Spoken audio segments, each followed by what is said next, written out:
Hello, everyone. My name is Doris Correa, and I am the editor-in-chief of Íkala, Revista de Lenguaje y Cultura, a journal published by the School of Languages at Universidad de Antioquia. It is a pleasure to be here with you today and to introduce the guest editors of our special issue entitled Role Reversal, Audiovisual Translation into English, published in May this year. Those two special guests are Dr. Jorge Diaz-Cintas, a professor of translation studies at University College London in the United Kingdom, and Dr. Lydia Hayes, a lecturer at the School of Modern Languages at the University of Bristol in the same country. Professors, thank you very much for accepting our invitation to chat about this fabulous issue and to answer some of the questions that we were left with after reading some of the articles, and those that we already had due to our continuous use of streaming platforms and of dubbed and subtitled content. We have made a list of the most pressing questions we had, but do not worry, we will not ask all of them.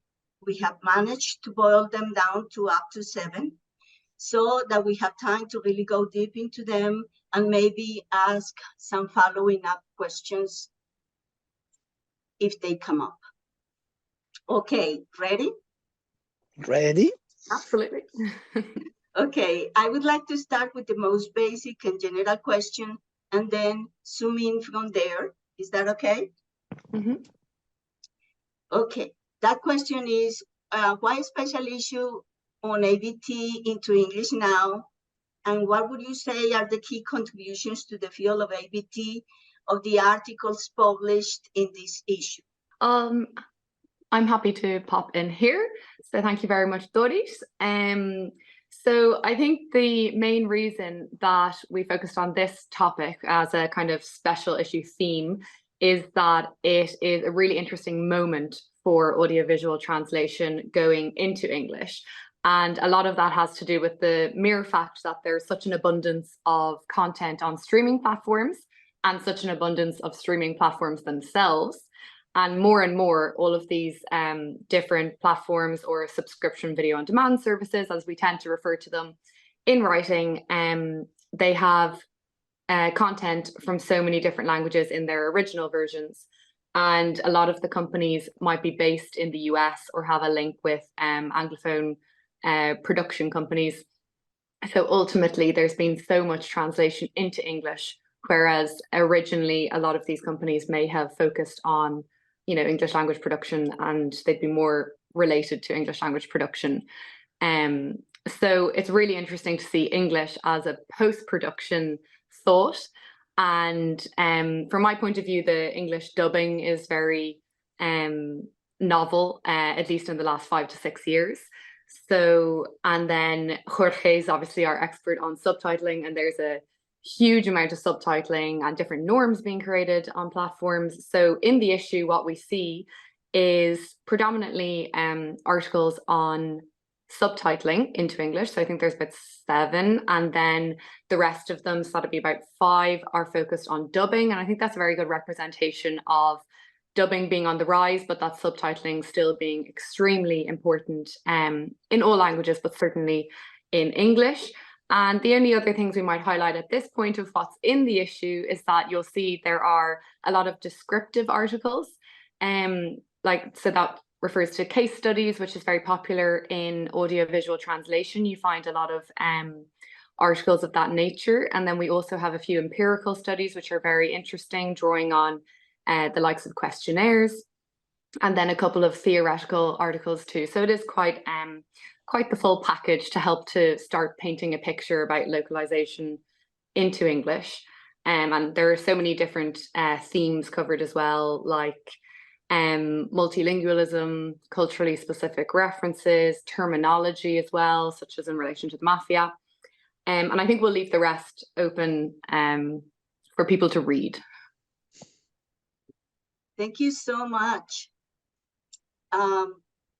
In your presentation, you also describe how Netflix brought the industry upside down can you please talk a little bit more about those conventions on APT that Netflix brought upside down? I'll chip in now myself. And first of all, I would like to thank you, Doris, for having been so welcoming when we first approached you with a proposal, but also for all your support throughout the whole publication of the various articles. And also to Maria Luisa, which is just behind the scenes, but also being very, very pivotal in all this excursion that we've done into audiovisual translation into English. We do mention, not ourselves, I think is a very sort of easy discussion to bring in Netflix into the equation when we're talking about audiovisual translation, but by no means are they the only ones. We've got all the very large corporations that are also jumped into the cloud, the likes of Netflix, Amazon, and some others in other parts of the world, like in China, IGG, Tencent, etc., etc. So this move into the cloud is what, in my opinion, has had an impact in the way we do translation. And yes, maybe the sort of company at the forefront would be Netflix. They have really changed the industry in many, many ways, from little, one could consider little steps, as for instance, making all their documentation freely available on the internet. I've been working on audiovisual translation for many more years than I care to remember. And it was always very, very difficult to get any material given to you by companies because it was always considered to be sensitive information. It was commercial, and they wouldn't just let you have any of the material, or very rarely with lots of provisos that you wouldn't pass it on to anyone and blah, blah, blah. And what we find is that Netflix comes along and they just make everything, absolutely everything, available on the web, which means that little by little, slowly but surely, their standards are becoming the sort of standard for the whole industry. And many universities that I relate to, they're using those standards to train their students. The future subtitlers are going to be trained in the practices that Netflix recommends and freely shows or gives to us.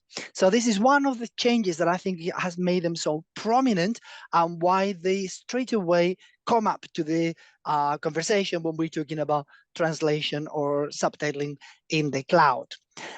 They've done many other things that have also had an impact on the way we consume audiovisual productions and we distribute audiovisual productions. They were one of the first ones, if not the first ones, to come along with this binge watching. So we're not going to keep you waiting for weeks until you get the next installment in this TV series, but we're going to give you all these episodes in one go. And that it is nice for the viewers. You can just pace yourself and do whatever you want. But from the point of view of the workflows, that brought in really stringent deadlines that you needed to abide by, that they were really challenging, and made many language service providers, i.e. subtitling companies, the ones actually producing the translations, to think about it and change to make sure that they will meet up all those deadlines.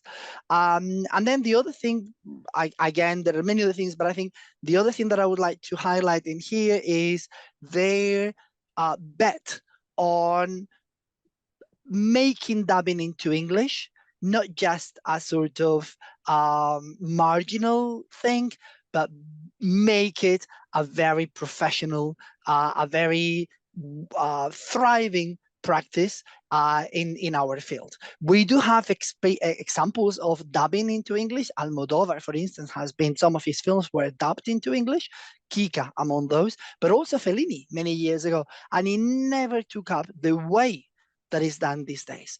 And that's been Netflix betting quite a lot into this, bringing in new languages, Korean drama, Latin American series, German, French, and many others that a few years back, if I think when I was in my 20s, 30s, even 40s, we didn't have that wealth of material that it was freely available. I think only the other day I watched my first ever Thai film. And I've got all these choices that, again, some of the companies are now also copying, but it was first and foremost instigated by Netflix. And I think those are probably three of the main milestones that they've been able to just make realize in the industry.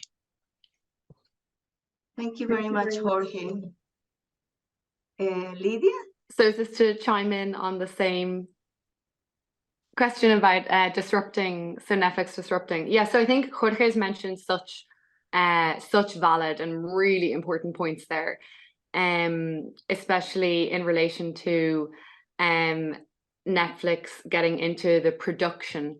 So obviously on the one hand, there's, they might access distribution rights, and then we're able to stream different films and series from different countries, but also the fact that they're physically working alongside production houses in the countries where they work, means that there's so much original content being made in such a wealth of different languages. Jorge just mentioned Thai, for instance. So you would have maybe originally seen a lot of options for the likes of Thai subtitles, maybe even sometimes dubbed versions for animations. But now there's also a lot of original Thai content, and we see that more and more. And of course, there are streaming platforms that are more regional and local in, a lot of different countries. In Ireland, we can take RTE Player, iPlayer for the BBC in the UK are just two examples, but I mean, they're in so many different countries. But companies with the bandwidth like Netflix are so international that it is fantastic to see how they really have just disrupted practices both on the production side and on the post-production side. And the other point that Jorge mentioned is that they turn industry, they turn their kind of style guide. So a lot of people will be very familiar with the time text style guide publicly available on Netflix that a lot of universities, different trainers use. But they are establishing the norms. It's really interesting to see, and then how, other companies start to follow them. But they're also quite observant of what actually happens by practicing subtitlers. So a lot of their style guide, it tends to be updated, and you can see when they've last updated their practices. And they do bear in mind things that actually happen. So it's not all, a priori, like a lot of it is actually based on empirical, practices. But there is a bit of a disconnect there as well. You can sometimes see people discussing subtitling for the deaf and hard of hearing in France, for instance, is very particular and actually quite different to what you see in Netflix's guidelines. We're veering a little bit off topic here now because we're dealing with English, but it is interesting to see how there's a certain standard, and sometimes local specificities get a little bit lost along the way when you're dealing with so many languages. But it's really impressive to see how they have, style guides for all of the different Latin-based languages, and then they have separate sections for the likes of Japanese subtitling and dealing with different characters and kanji. So I think even though we need to be aware that there are so many streaming platforms out there, it's always going to be very interesting to follow Netflix as a trailblazer and quite genuinely a trend setter. Yes, indeed. Thank you very much, Lydia. It's really been wonderful to have access to all these movies in all different kinds of languages. And it's something that we didn't see before and that we do see now.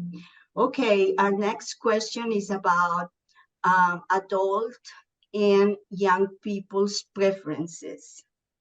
So in your introduction, you mentioned that while adult Anglophone viewers prefer dubbed content, young people prefer subtitles. Could you tell us a little bit more about the link between viewing habits and generational preferences?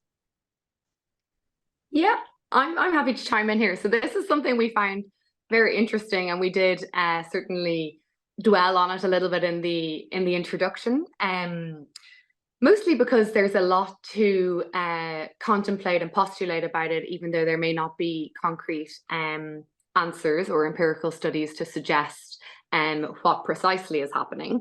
But it's funny because you might think of dubbing as being more specific to a younger audience. For instance, when you're dealing with kids, children's content, and you have to think of literacy levels. You might have young children watching dubbed versions, especially animation, because it's conventional to dub animation, not least of all because the viewers may not necessarily be able to read, but also just due to the enjoyment and the leisure purposes of the content, which might be, a film or a series.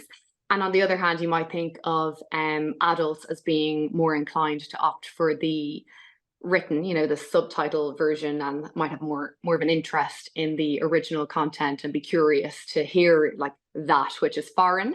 However, as you've just highlighted there, we've essentially gone and said the opposite. So when it gets into the main bulk of content, you start to see a lot of young people going for the subtitles and maybe older generations going for the dubbed versions. And this was said, I think we said it in relation to kind of live action fiction. So it's very particular, it makes up the vast majority of the content that people would tend to be consuming on platforms like Netflix.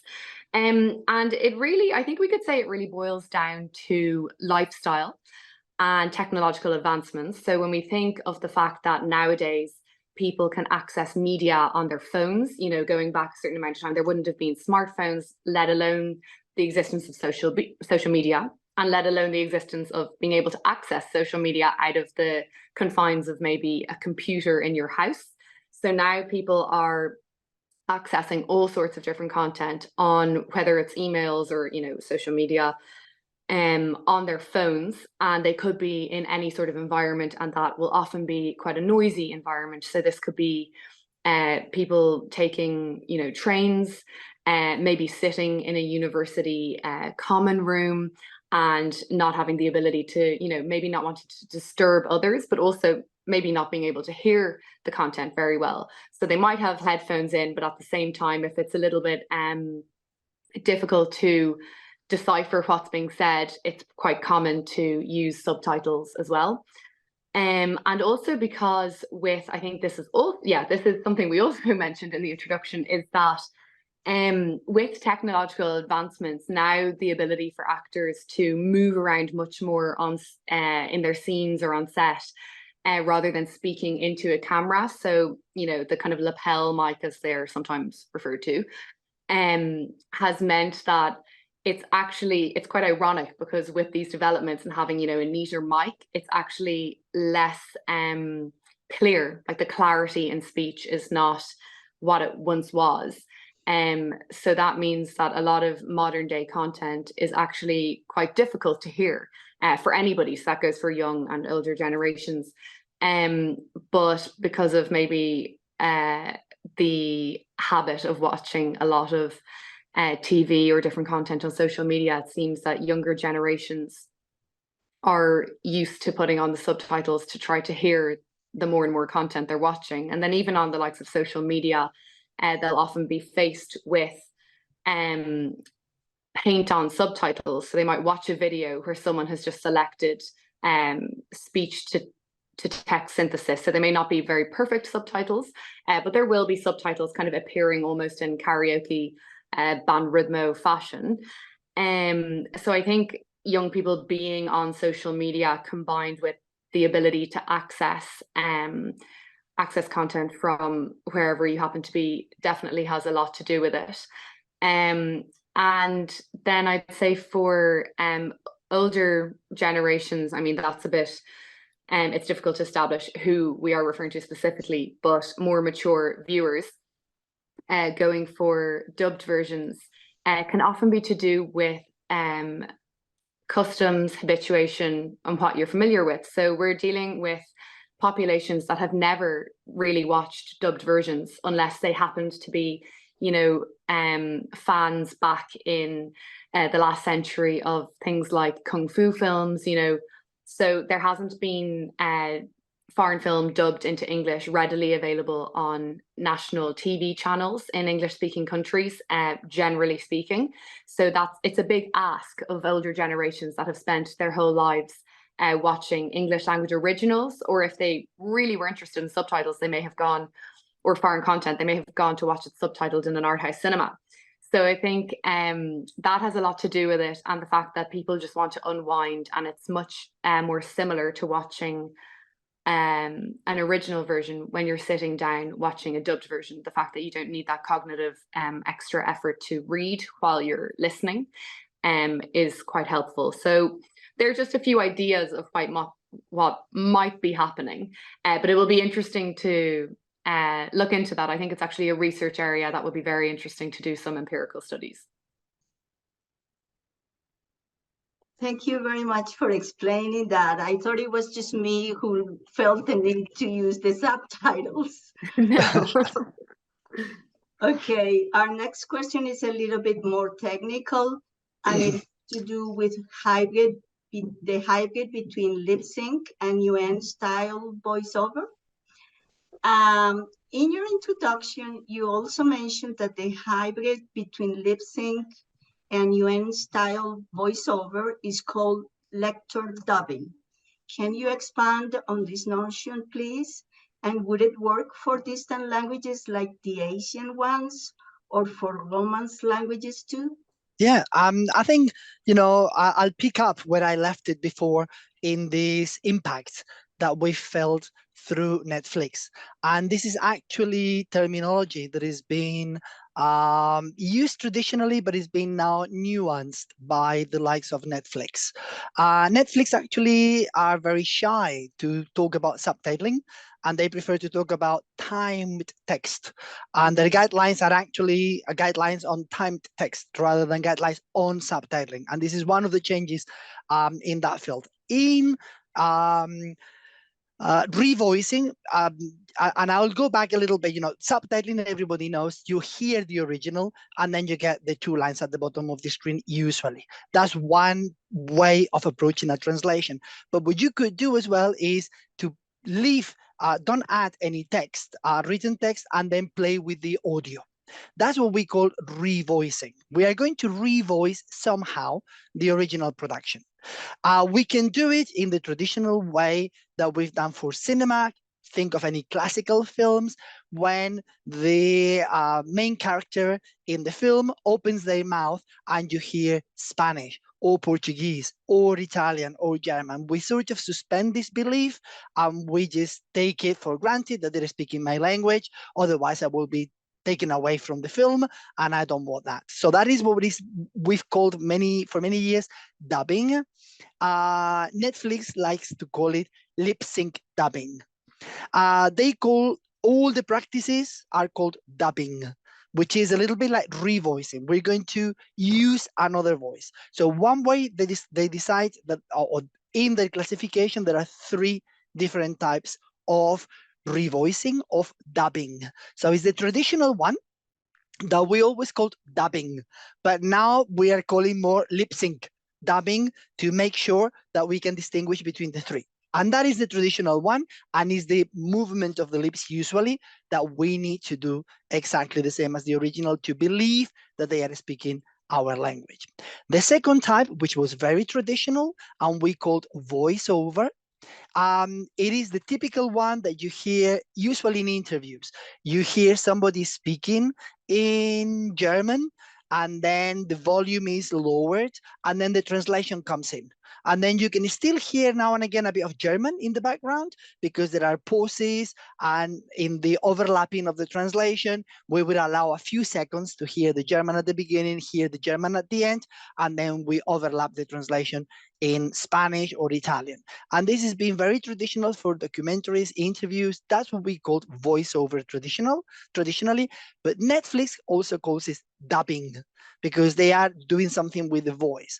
And to make a difference between the lip syncing, they call it UN style dubbing or voiceover style dubbing. Yeah, and this is the one that was as I said, traditional. We can see on many televisions when they are doing the news or interviews and things like that. And then there is a third one, and this is the one, the voiceover as such. You don't have to be caring about the lip syncing or the length of the sentences, because what you do is you overlap and then somebody is sort of talking quickly or whatever. There is a hybrid now, which is this lector dubbing, the third type, which is actually the one that Netflix prefers. And this one is an in-between, in between dubbing, lip syncing, and the traditional voiceover. So I'm not going to do lip syncing. I'm not going to care about the lip syncing, but I'm going to pretend that they are speaking your language. And I do that by lowering the volume of the original completely. So you're not going to hear what the other person is speaking, whether it was German, we don't know. You can guess, but you're not going to know. And then what I'll do is I'll follow the flaps of the mouth. Then I will follow, but I won't care whether they just fit in or not. I'm going to make my sentences equally long so that they sort of fit. And if the person stops, then the translation stops. And then it gives you an idea. You can tell that the lip syncing is out of place. Somebody, when I was explaining this to somebody in Brazil, they said, oh, that is a little bit like bad dubbing. Yes, you could see it that way because you're not caring about the lip syncing, which is very time consuming and very expensive, but you're doing something in between. So you don't hear the original, you keep the length of the sentences, but you don't pay attention to the lip syncing. We have been doing across languages, of course. UN style voiceover or voiceover dubbing is very traditional, and we've done it with all languages, from Japanese into English, from Italian into Chinese, across languages with Arabic and whatever, because you don't really do anything. You don't need to pay attention to the lip syncing. Now, lip syncing films where they don't have the same sort of vowels and sounds, that might be challenging, and still we try to do that in certain programs. What we do find now is, for instance, many documentaries. You can see this lector dubbing in a TV series in Netflix called Physical. I think it's Physical 101, which is Korean. And that is the way, it's this new hybrid. So you can see the Koreans that they are speaking, they're moving their mouths. I cannot hear them. I know they're Korean because that TV series is Korean. You just see them moving their mouths. And then the English that is just heard, sort of fine-tuned with the original, but you can tell it's impossible that they're speaking English because their mouths are moving in a completely different way. Yeah, so those are the three types that we're now finding in the industry. How long the traditional voiceover will last when you can have the two voices competing is anybody's guess. But if Netflix is banking on lector or dubbing, I think probably the days will be numbered. Thank you very much, Jorge, for that simple explanation of very complicated concepts. Okay, our next question is about templates. Several of the articles address this topic of templates, but it is not very clear to us what these are or how they are used in ABT. Could you maybe explain this a little bit more for us? Sure. You know, this all originates in the 90s when we had digitization and the DVD comes into the equation. The DVD, a little disc that could contain a film and even extras materials in many languages. So the companies found themselves overnight that they needed to incorporate within that DVD the film, and then up to 32 tracks with subtitles, maybe 6 or 7 dubbed versions, so that they could make it profitable in many countries. You didn't have to do copies for different countries. You can sell the same product in different countries, targeting different languages, which meant it was very good for people like us who like languages, that then in Spain, I could watch the film dubbed in French with subtitles in Italian and play with the languages. Now, working from traditionally English into other languages, it was, since subtitling is very technically demanding, it was easier and less onerous financially and time-wise for companies to create subtitles in English, from the English, subtitles in English, and then the translators will translate those subtitles into other languages without really worrying too much about the spotting, about the technical dimension. So you could be much faster to produce that. So that's when they start in the industry. What we find now is that we've got Korean films. I'm going to choose Korean as one of the examples here, or Turkish, but Korean. So you get Korean, and then you've got lots of TV series and films where Korean is spoken. How do you translate that into Estonian, or into Swedish, or into Italian? How many Italians are out there that could translate directly from Korean into their own language? So that's when we come up with this second generation of templates, which is what I'm going to do now is I'm going to translate the Korean into English, produce those subtitles in English, and then I'm going to use that as the template, as the working document for people to translate into Estonian, Latvian, Italian, Spanish, German, all those languages where I don't think I've got enough talent, enough professionals that will be able to work directly from Korean or Turkish. And that's why that has become really new in the industry, because we weren't translating things from Polish and Korean and Turkish, but companies needed to find a way to make it work. And that's why there is so much interest in our special issue, because it's a very new development. It doesn't come without the downside. Of course, it's cheaper, it's quicker to work with them, but also you risk translating into or mistranslating into English and then making those changes go through other languages because nobody is able to go back to the original.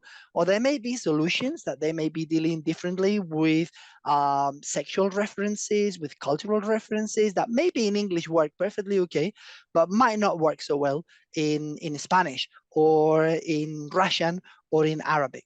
And I think that's one of the risks, and that is some of the dimensions, some of the areas that we are now interested in and looking from a research perspective. Thank you so much. It's so much clearer now. Okay, our next question is about education. What do you think subtitling and dubbing educators should be taking into account in the preparation of their curricula, now that we're talking about transcreation, localization, and meeting the needs of the market? Yeah, I'm happy to jump in here. So it is interesting teaching subtitling and dubbing going into English, and I would say the first thing is that it's really exciting for students. I think you're always met with so much enthusiasm, you know, when students are initially looking at subtitling or dubbing a film or a series or nonfiction, you know, documentary. You know, you were talking about so many different types of voiceover there. So often in dubbing classes, you'll also be looking at voiceover and try to see the difference between lip sync versus non-lip sync. And students get very excited. And when it comes to the dubbing side of things, one thing that is great is that we're in a situation now where there's a genuine lack of talent or professionals, you know, practitioners in audiovisual translation for dealing with English dubbed versions. So teaching script adaptation for dubbing, as well as the translation of those scripts, gives students a real outlet once they graduate. So from my own experience, I've had a few students who have left their Masters in Translation and gone on to work for different localization companies in the UK. And, you know, they really thrive, really enjoy it. And it's nice to know that there's quite a lot of work. And like in any industry, you know, this is always shape-shifting. We don't know. There could be a huge amount of work at one point and then slightly less in other moments. You know, now we're dealing with the writers' strikes, you know, in the US and Hollywood. And of course, there's like a trickle-down effect. but generally speaking, there's a lot of work. And it's true, as we know, for subtitling as well. So people are often always like worried about whether there's going to be work. But even from most of our articles focusing on subtitling and the fact that all content is subtitled. So we can say this as a generalization. So there will be a certain amount of content that is also dubbed, but anything that is dubbed into English will also be subtitled into English. And then on the other hand, anything that was not dubbed into English will at the very least have subtitles. And then of course we have more specific types of subtitles. So SDH, subtitles for the deaf and hard of hearing, also called closed captions. So there's, I would say from that side, there's a lot of work. Then when you're teaching, I think it's really, it is so important to use real industry practices and style guides, and to really kind of guide students, but also give them a huge amount of autonomy, because what they're going to be met with when they go into the translation industry as professionals is the fact that they'll most likely be freelancers working for a variety of different clients. And those clients will sometimes be directly, the distribution companies. So we've been talking about Netflix, also, TV channels in different countries. But more often than not, they'll be working for LSPs, which Jorge mentioned, so like language service providers. So it's kind of the middleman who deals with all of the audiovisual translation or localization for films and series for the distribution companies. So it's really important to be flexible, and that can sound daunting initially, but I think students really warm to it and come around to it once they've trialed a few different types of tools. So a big thing for, let's go with subtitling first, would be to use a cloud-based tool. So a tool that they'll have access to on a browser, such as Google Chrome, on their laptop, that they'll be able to practice with. So that means that they can practice in the classroom at university, but that they can also go home and do a lot of take-home work and really develop their skills and spend as much time, or maybe not so much time, depending on how quickly, they're able to adapt to different tools. And there are various different tools that are offered to universities for educational purposes, whether that's a paid license or a free license, but they are available. And we've mentioned them, they crop up throughout our introduction, but also throughout different articles in the issue. And I think it's really important that students have access to real professional tools, also called pro tools, but at the same time, it's important that they have a variety. So there's a lot of freeware as well. So professional, you might be thinking of the likes of UNA or Zoo Subs, freeware. AG Sub is still used a lot by different universities. And then I do actually know of a few universities using still the desktop tools. So I would have learned to subtitle originally from Jorge on WingCaps, which is really excellent tool to use. So many different functionalities within it, and a lot of subtitling has now migrated, but there are still certain TV channels and different kind of outlets and distributors that production and post-production houses that use desktop tools. So it might be falling out of fashion somewhat to use a desktop tool in teaching.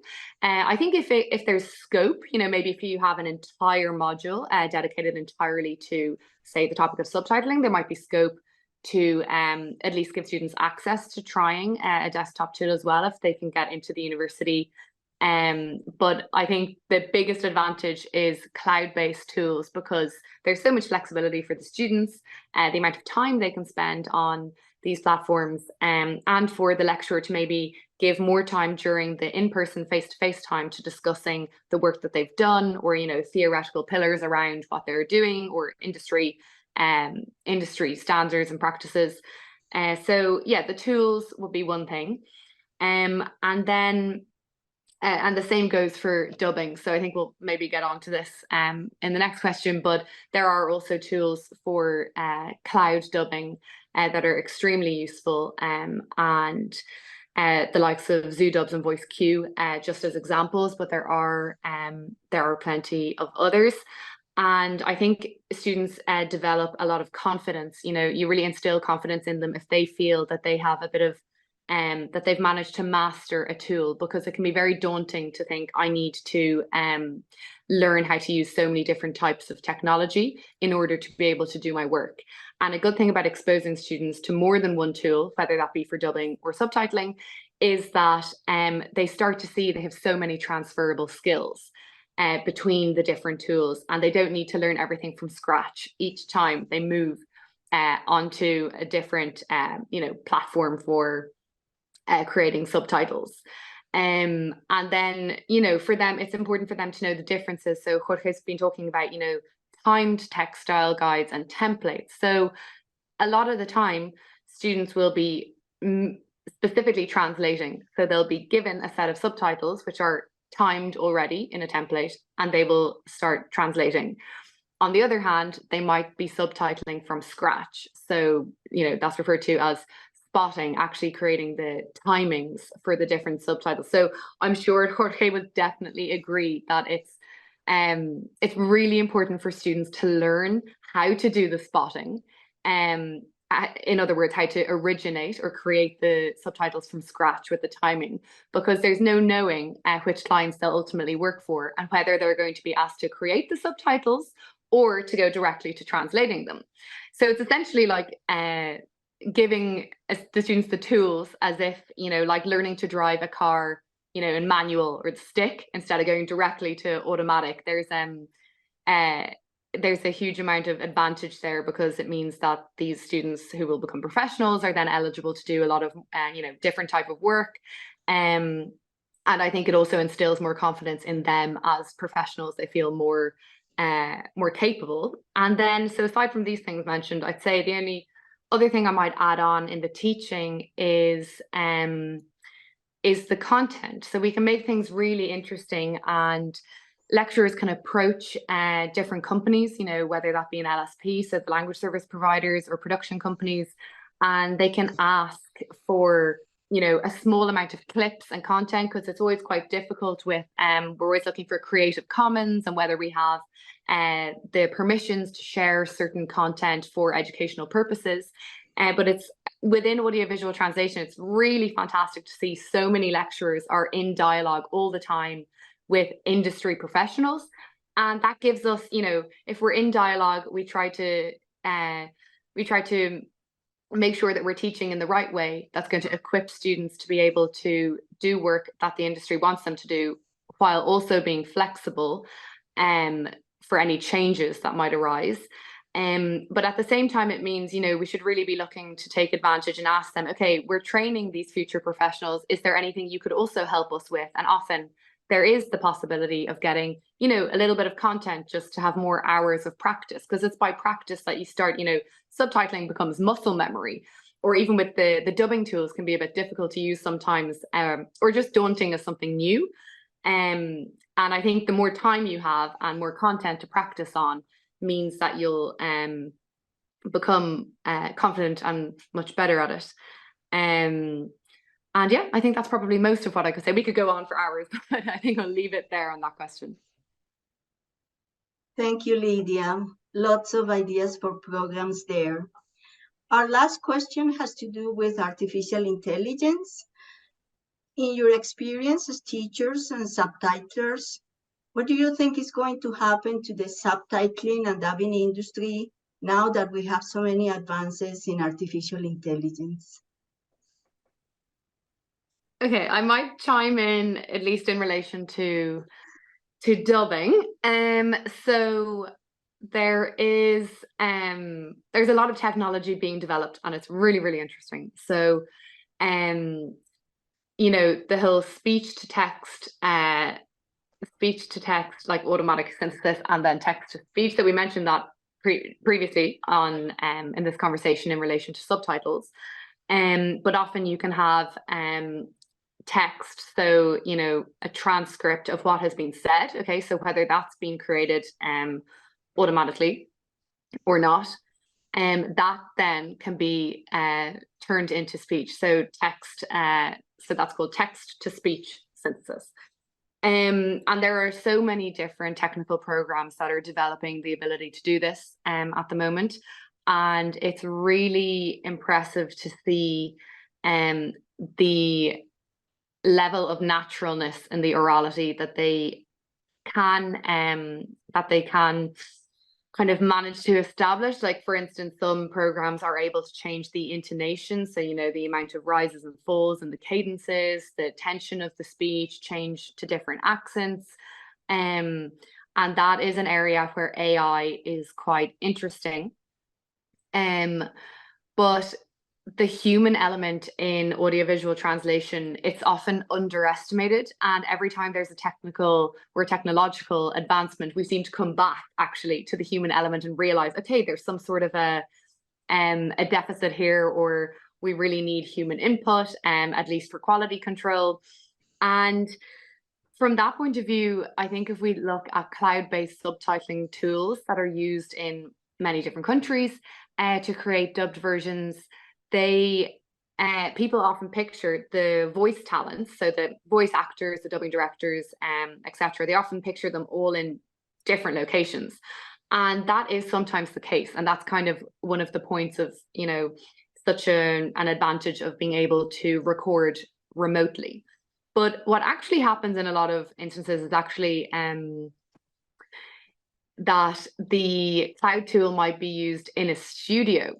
And I think that's really interesting, and it just highlights the human element. So this happens in the US a lot, in LA for English dubbing. It also happens in London in the UK for English dubbing. Then moving on to other languages, Germany and Spain often do this with cloud-based tools for Spanish and German dubbing, respectively. And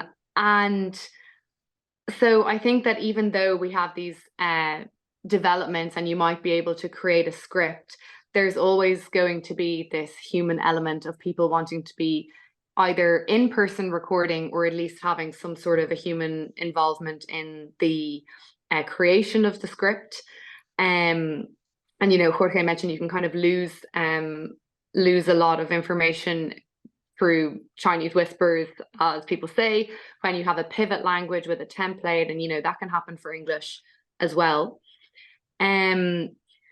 But I think it'll be really interesting for English when we deal with AI, because audiences are quite malleable because they're in this like new burgeoning English dubbing industry. And we have acknowledged the fact that English dubbing isn't brand new. It wasn't invented just a few years ago. It had been practiced before, but for the vast majority of viewers, it is really a novel experience for them.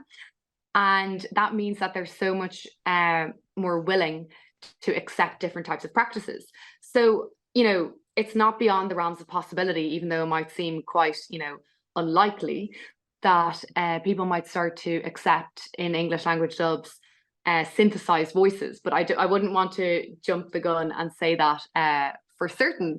And in other industries, there's standards that are so consolidated, like in the Spanish dubbing industry, this is mentioned in the issue as well, that they're used to hearing such a specific type of orality and prosody and speech tension and intonation, really specific to Castilian Spanish dubbing. And that when that is not replicated, it's essentially thought that the dubbed version is a bit of a failure, or at least not a success. So, you'd start to question, okay, could the Spanish dubbing industry accept AI, or is this type of prosody too entrenched? And you could argue that maybe if the AI managed to master the characteristics of prosody in Spanish dubbing, it could work. But we'll just have to see, and we'll have to see in every industry. So that's kind of English language, the English language dubbing industry, as well as other ones. And the final thing I'd say about AI is probably then the likes of mouth movements. So I mentioned speech or text-to-speech synthesis, but also how that looks visually. So there have been studies done, which are also cited in the issue, that have looked into actually manipulating the mouth articulations of the characters on screen to match these new voices. And it's kind of amazing to see, but it's very limited. So we can't really use it for fiction, and lip sync dubbing is generally used for specifically fiction. And the reason why we can't is that there's so much movement. So this kind of mouth manipulation works better for head-on shots. So it's often used for kind of educational non-fiction, videos or documentary talking heads. And it's also, it might be a little bit problematic to see, an actor that having these mouth articulations too specifically linked to your language. Let's say in Spain, that might be the case if they're used to seeing an American actor that they're so aware as an American actor suddenly moving the mouth quite differently.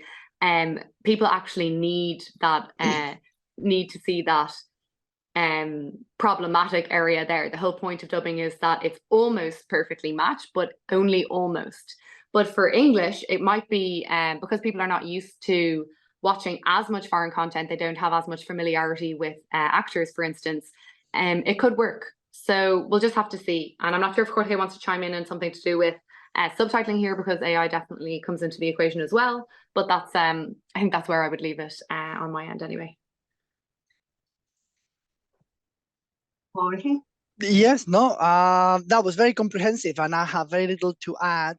I guess artificial intelligence is one of these buzzwords that everybody is talking about, but nobody really quite knows how it's going to develop. So everybody's guessing, everybody's looking into the crystal ball, and there are many potential solutions there. Moving the mouths of the characters artificially could be a solution for some of the lip syncing, but is the ethical implications as well? Will the actors be happy with their facial expressions to be changed by a machine and so on? So that is going to be something to watch out, and we can see that reactions are being very strong and vocal, with people already striking in certain countries because of the fear on occasions of what AI might bring along. In the case of subtitling, I don't think the changes are so dramatic or so spectacular that they grab the attention of everybody. And I think we've been there for a while, with machine translation. Machine translation has been here for many, many years, particularly for manuals, for certain type of register of language. But we were very late in audiovisual translation to bring that into the equation. It's only been very, very recently that, people have been experimenting. And when I say recently, about 10 years or so, that people started experimenting with automated translations in the field of subtitles. And then now we're moving into how much can it be done there? Is there any post-editing that we should be teaching to our students so that they can be a bit more familiar with this practice? Of course, things have changed. We mentioned at the beginning, it seems to be we seem to have gone a full circle. Films are a little bit sort of out of fashion these days, and people just like TV series, lots of episodes that you can just follow your loved characters and so on. And they're not just machine translation. I don't think machine translation can have, it can have some impact, but I don't think it's going to be happening very soon, anytime very soon. But what we can do is, for instance, memory tools that will help you maintain consistency. What was this character saying in episode number 2? We are now by episode number 72. And I don't remember how they were related, what sort of expressions were used. So using that within this new type of material that we're consuming more and more, TV series, documentaries, which can be very specific as well, then that I think is something that people are awakening up to, and I'm trying to bring that technology to the field of audiovisual translation. But that, to me, is got nothing to do with artificial intelligence. It was always there. It's been going on since the 50s. Now we just, cover it up with artificial intelligence. You can do subtitles automatically. Well, yes, I'm not sure if it's that one, or that was already before, or it's just, jumping on the bandwagon of these buzzwords, and then it sounds nicer. But I think what we have in there, yes, is a little bit more assertive introduction of machine translation with post-editing that some companies are venturing in, and some translators are getting involved into that. And this is something that we need to also pick up in our teaching. Lydia was earlier on mentioning, the challenges for our teaching and so on. Is how do we embrace the new things happening?